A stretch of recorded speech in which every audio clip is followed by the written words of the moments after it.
mahasiswa dari Universitas Aisyah Yogyakarta. Di sini kami akan mempresentasikan proyek pembangunan sekolah di Desa Pembarica, Kecamatan Kodi, Kabupaten Sumbar Barat Daya, Nusa Tenggara Timur. Di sini ada beberapa tanggung jawab yang dipegang oleh beberapa tim kami. Di sini ada manajer, ahli teknik sipil, arsitek, ahli infrastruktur dan utilitas, analisis keuangan, ahli pengadaan dan logistik, dokumentasi dan administrasi, ahli K3, koordinator, ahli hukum, serta ahli lingkungan dan sustainability. Baik, selamat pagi Bapak dan Ibu selaku tim penilai tender. Terima kasih banyak atas waktu dan kesempatan yang telah diberikan kepada kami. Sebelumnya perkenalkan saya Anita Wahyudita selaku manajer pada proyek pembangunan sekolah di Desa Pembarica. Desa Pembarica sendiri ini merupakan salah satu daerah yang bisa dibilang merupakan daerah yang terpencil, terpelosok. Jadi, kenapa kita memiliki program pembangunan sekolah? Karena hal tersebut tadi, Desa Pembarica yang masih minim pendidikan. Jadi tujuan kita ini membangun sekolah yang bisa bermanfaat, bisa memberikan banyak manfaat bagi semua masyarakat, anak-anak pastinya. Nah, tugas saya di sini sendiri yang pastinya untuk bertanggung jawab, memimpin keseluruhan proyek agar berjalan dengan lancar dan transparan. Nah, proyek ini dikerjakan oleh 11 tim termasuk saya. Nah, kami berkomitmen dengan proyek ini akan berlangsung dengan sukses, sesuai dengan prosedur, sesuai dengan hukum, dan pastinya kami pasti melihat lingkungan dan kondisi sekitar. Maka dari itu kami mohon kerjasamanya. Dan saya harap semua kami dengan tim pasti memberikan yang terbaik. Terima kasih. Dan selanjutnya akan dijelaskan oleh rekan saya. Baik, izin melanjutkan. Saya Taufik sebagai ahli teknik sipil dalam program yang akan kita laksanakan ini. Nah, di sini saya akan menjelaskan yang pertama yaitu rancangan bangunan dan struktur sekolah dasar. Yang kedua, rancangan anggaran biaya, dan yang ketiga regulasi dan keselamatan. Ya, saya akan lanjutkan yang penjelasan yang pertama yaitu tentang rancangan bangunan dan struktur sekolah dasar. Yaitu saya akan menjelaskan tentang aspek detail singkat dan standar uji, yaitu dengan zona 6 ruangan kelas plus ruangan guru atau kepala sekolah, tambah perpustakaan dan toilet terpisah. Orientasi bangunan ideal arah utara dan selatan untuk mengurangi panas silau matahari. Dengan standar uji SNI ruang kelas minimal 7 x 8 meter INKL plus teras. Yang selanjutnya yaitu struktur, yaitu detail singkat beton bertulang, sistem rangka pemikul momen. Dalam kolom dan blok dimensi minimal 3 x 30 x 30 cm, wajib menggunakan detail perulangan anti gempa.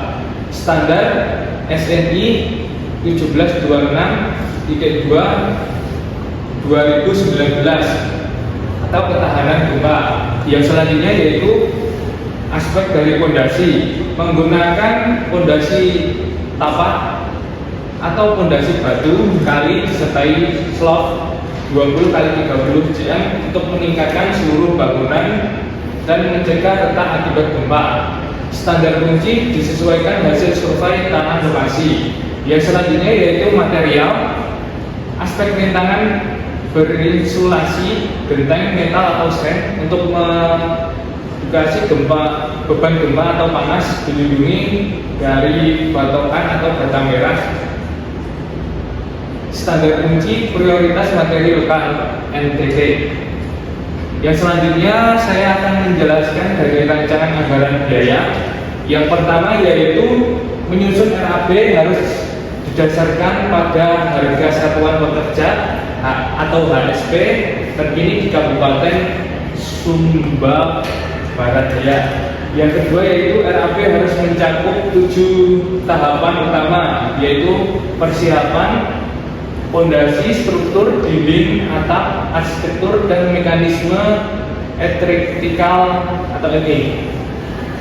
Pastikan RAP mengalokasikan dana yang memadai untuk mutu beton dan besi tulangan yang tinggi demi ketahanan struktur. Yang selanjutnya yaitu ketiga, regulasi dan keselamatan. Yang pertama yaitu izin, harus mendapatkan persetujuan bangunan gedung atau PBG dari Dinas PUPR Sumba Barat Daya. Yang kedua yaitu keselamatan, rancangan wajib mengikuti SNI, ketahanan gempa, dan menyediakan jalur serta pintu eksekusi kebakaran yang jelas. Yang ketiga yaitu sanitasi, lokasi toilet dan sanitasi harus sesuai standar kesehatan, terpisah dan berjarak aman dari bangunan serta sumber air. Mungkin sekian dari bagian teknik sipil. Ya, selanjutnya bisa dilanjutkan. Baik, selanjutnya kita memasuki pada arsitektur atau desain. Seperti yang kita ketahui sebelumnya, bahwa desa Hembarja merupakan salah satu desa yang masih tergolong terpencil, yaitu mobilitasnya masih susah. Maka dari itu, kami tim desain memutuskan untuk mencari desain yang sesuai dengan kondisi lingkungan setempat, dengan melihat bagaimana keadaan lingkungan di sana. Karena kita harus memastikan bagaimana cara kita transfer ke sana kemari untuk bahan-bahan yang kita gunakan. Maka dari itu kita menggunakan desain yang sederhana tetapi fungsional dan berguna seperti apa yang harus dibutuhkan. Nah, di sini filosofi desain kita itu keberlanjutan, hemat energi, dan aman. Jadi desain kita ini pastinya hemat energi karena daerah sana itu tergolong terpelosok, pasti di sana listrik itu susah. Maka dari itu dipastikan desain kita ini untuk pencahayaan dengan listrik itu kalau bisa diminimalkan. Nah, di sini acuan standarnya kita pasti menggunakan SNI bangunannya, prinsip sekolah yang meramah anak, dan standar sekolahnya berdasarkan standar Kemendikbud. Nah, konsep desain kita itu seperti yang sudah dijelaskan tadi, tata ruangnya itu ada ruang kelas, kantor guru, perpustakaan, kantin, kamar mandi. Dan untuk ventilasi pencahayaan ini kita menggunakan ventilasi silang untuk meminimalkan AC. Karena dengan ventilasi silang ini kita bisa lebih memanfaatkan sumber daya dari luar. Kita tidak tergantung dengan energi listrik. Nah, di sini dengan ventilasi silang dan jendela yang besar, kita bisa memanfaatkan energi matahari, yaitu pencahayaan dari luar, dan energi angin dari luar. Jadi kita tidak tergantung dengan AC atau kipas atau lampu. Nah, desain atau tampilan luarnya ini kita menggunakan bangunan yang sederhana, fungsional, sesuai dengan kebutuhan di lokasi sana. Namun tetap terlihat modern dan tidak tertinggal gitu. Nah, atapnya kita menggunakan atap pelana, yaitu ada terlihat lebih tinggi dan sirkulasi udaranya mudah untuk memasuki ke ruangan dan tidak terasa panas. Nah, kita menggunakan material yang murah, mudah didapat. Nah, kenapa kita menggunakan material yang murah dan mudah didapat? Karena kita kembali lagi, daerah ini kan susah dan sulit dijangkau. Jadi kalau bisa kita memanfaatkan material di daerah sekitar situ saja. Gitu. Nah, value-nya, apa sih value dari desain ini? Yang pertama pasti hemat energi, mengakomodasi budaya lokal, tenaga kerja lokal, dan cuaca ekstrim dan rendah perawatan. Oke, berikut di sini kita akan tampilkan desain 3 dimensi kita. Nah, berikut merupakan desain yang sudah kami rancang. Ini ada dinas sekolahnya, di sini ada kantin, teras, ada perpustakaan, ruang guru, ruang administrasi. Nah, ini adalah desain tampak depan, tampak belakang, dan dari tampak samping. Di sini kita bisa melihat bahwa jendelanya kita menggunakan besar. Untuk apa? Agar sirkulasi dan pencahayaan itu mudah kita dapat, agar kita tidak bergantung dengan energi listrik. Nah, di sini atap pelana untuk mempermudah sirkulasi masuk dan agar tidak terasa panas.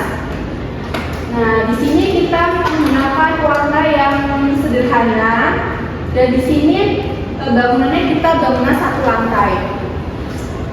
Oke, selanjutnya.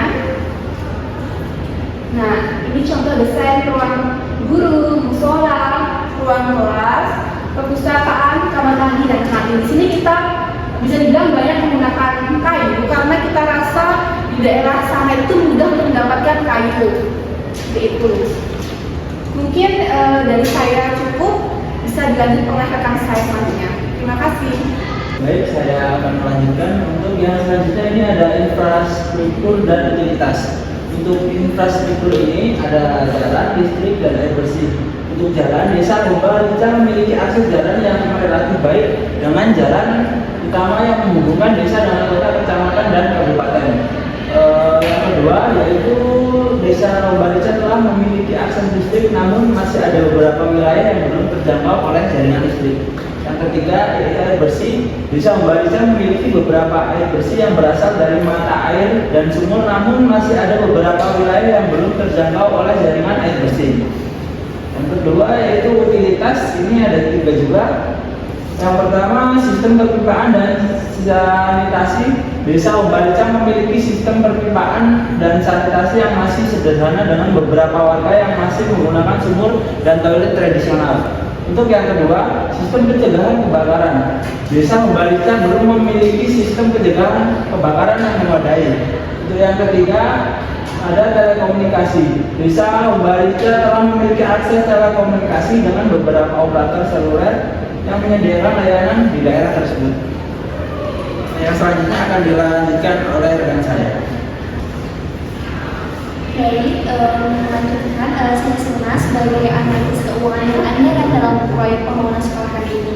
Nah, dalam pembangunan sekolah ini Desa Bombarenca kita mengestimasikan dengan total biaya yaitu sebesar 1 miliar. Nah, total biaya ini sangat realistis untuk memastikan bahwa bangunan yang kita bikin itu aman dan juga dengan kualitas yang terbaik. Untuk pengalokasian dana sendiri untuk struktur dan konstruksi kita menganggarkan 40%. Di sini kita untuk memastikan bahwa material dan juga struktur itu tahan lama dan juga dengan kualitas yang terbaik. Untuk yang kedua, di tenaga kerja lokal kita menganggarkan 40%. Di sini kita memberdayakan tenaga kerja lokal dan juga upah yang kompetitif di daerah sekitar. Untuk yang ketiga, di finishing dan instalasi kita menganggarkan sebesar 20%, di mana kita untuk mengoptimalkan fasilitas dan juga adanya sanitasi modern serta adanya IT dasar. Untuk yang keempat yaitu kita menganggarkan pada transportasi dan logistik, karena bisa dilihat di Sumba merupakan wilayah yang terkecil, jadi kita menganggarkan sebesar 5% untuk memitigasi risiko supply chain di Sumba. Untuk yang kelima yaitu pengamanan lahan dan juga perizinan, kita menganggarkan sebesar 5% untuk legalitas aset dan juga kompensasi untuk yang punya lahan. Kemudian untuk yang keenam yaitu adanya cadangan, kita menganggarkan 10%, di mana ini untuk mitigasi adanya resiko yang mungkin akan tiba-tiba ada selama pembangunan. Jadi untuk total target pendanaan yaitu sebesar 1 miliar rupiah. Mungkin sekian bisa dilanjutkan oleh rekan saya. Selanjutnya pengadaan dan logistik. Yang pertama pengadaan material, kami mengutamakan sumber daya dan kami mengutamakan pemanfaatan sumber daya dan potensi lokal. Artinya bahan-bahan yang digunakan sebisa mungkin diambil dari sekitar lokasi proyek. Tujuannya bukan hanya untuk menekan biaya, tetapi juga mendukung perekonomian masyarakat setempat. Yang kedua ada material utama yaitu batu kali, pasir, bata merah, kayu, serta tenaga kerja sekitar. Yang selanjutnya distribusi material dilakukan langsung dari sekitar lokasi proyek secara bertahap.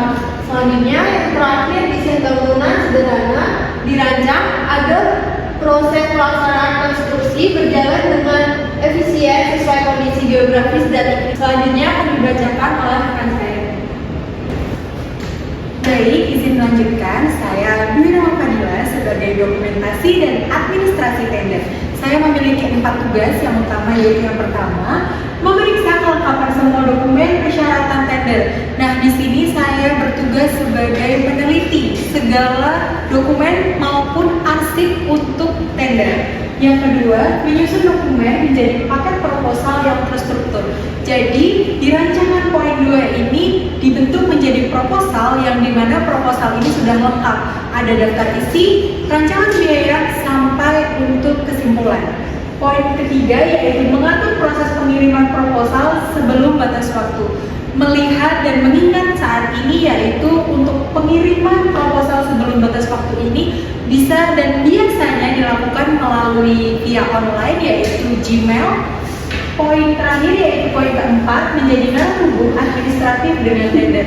Ya, saya sebagai administrasi pastikan akan memastikan semua administratif akan berjalan dengan baik, rapi, dan jelas. Terima kasih, akan dilanjutkan oleh rekan saya.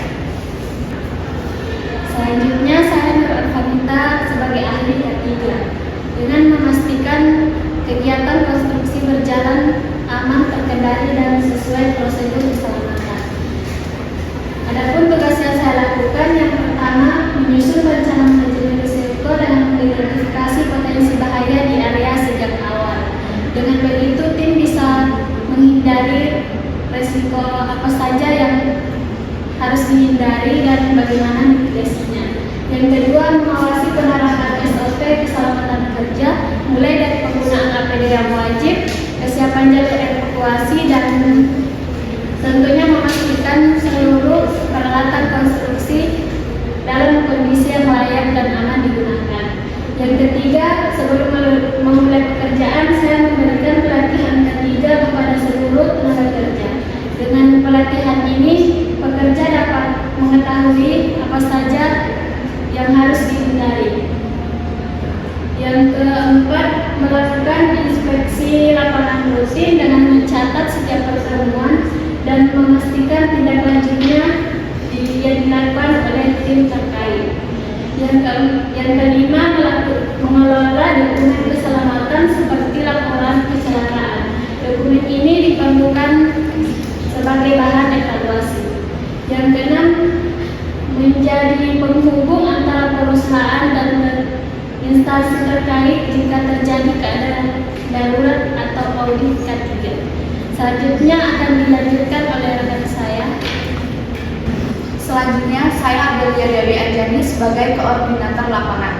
Nah, di sini ada beberapa tugas dari koordinator lapangan. Yang pertama yaitu menghubungi dan mengkoordinasi, yaitu berinteraksi langsung dengan masyarakat lokal dan stakeholder dan mengkoordinasi kegiatan lapangan. Yang kedua, membangun hubungan, yaitu membangun hubungan baik dengan masyarakat lokal sekitar dan mewakili organisasi dalam pertemuan-pertemuan. Yang ketiga yaitu menginformasikan, menyampaikan informasi tentang proyek dan acara kepada masyarakat dan memberikan klarifikasi jika diperlukan. Yang keempat itu mengatasi masalah, yaitu menangani masalah dan keluhan masyarakat terkait proyek dan mengembangkan solusi. Yang terakhir yaitu mengkoordinasi kegiatan, yaitu mengatur logistik, transportasi, dan keamanan, dan menangani kegiatan lapangan. Liza sebagai ahli hukum untuk membantu memastikan kerjasama dan proses pembangunan sekolah berjalan rapi, aman secara hukum dan sesuai aturan daerah. Beberapa peran yang harus diterapkan. Yang pertama, meninjau kontrak kerjasama antara tim mahasiswa dan PT Prima Struktur Indonesia, termasuk perjanjian dengan vendor lokal. Yang kedua, memastikan seluruh kegiatan proyek patuh pada regulasi bangunan, tata ruang, serta aturan ketenagakerjaan di Kabupaten Sumba Barat Daya. Yang ketiga, membantu menyiapkan dokumen legal penting seperti perizinan pembangunan, PBB atau IMB, dan pengecekan status lahan lokasi sekolah. Dan keempat, mengantisipasi potensi masalah hukum, misalnya sengketa lahan atau kesalahan administrasi, dan menyiapkan langkah pencegahannya. Selanjutnya akan dilanjutkan oleh rekan saya. Selanjutnya, saya Ananda Akes sebagai ahli lingkungan dan sustainability. 1. Menyusun dokumen UPL atau UPL atau AMDAL. Identitas dampak penting yaitu debu, kebisingan air, limbah, dan perubahan tata air. Selanjutnya, nomor 2, rencana pengelolaan dan pemantauan lingkungan yang relevan dengan kondisi KODI. 2. Mendesain strategi material ramah lingkungan dan manajemen limbah konsumsi. Material ramah lingkungan itu termasuk batu lokal yang mudah diperolah dan mengurangi transportasi jauh. Yang kedua, kayu lokal sah dari hutan rakyat, menghindari eksploitasi hutan adat. Manajemen limbah konsumsi yaitu pemisahan limbah kayu, batu, dan metal untuk didaur ulang atau digunakan kembali. Yang nomor 3 adalah menilai dampak lingkungan lokal yaitu air, tanah, vegetasi, dan mitigasi. Sumber air terbatas, tanah rawan erosi penting, membuat taluk penahan tanah atau reboisasi kecil-kecilan. Yang nomor 4, rekomendasi desain bangunan rendah, yaitu ada adaptasi desain dan efisien energi. Adaptasi desain termasuk pencahayaan alami dan efisien energi memanfaatkan panel surya. Yang nomor 5, kolaborasi dengan arsitek dan tim utilitas untuk bangunan berkelanjutan, yaitu mengarahkan arsitek agar desain tidak merusak kontur alami bukit. Baik, terima kasih banyak kepada Bapak Ibu tim penilai tender atas waktu dan perhatian yang telah diberikan melalui presentasi pemaparan proyek kita tadi, mulai dari kerangka analisis, keuangan, hukum, hingga kepada masyarakat.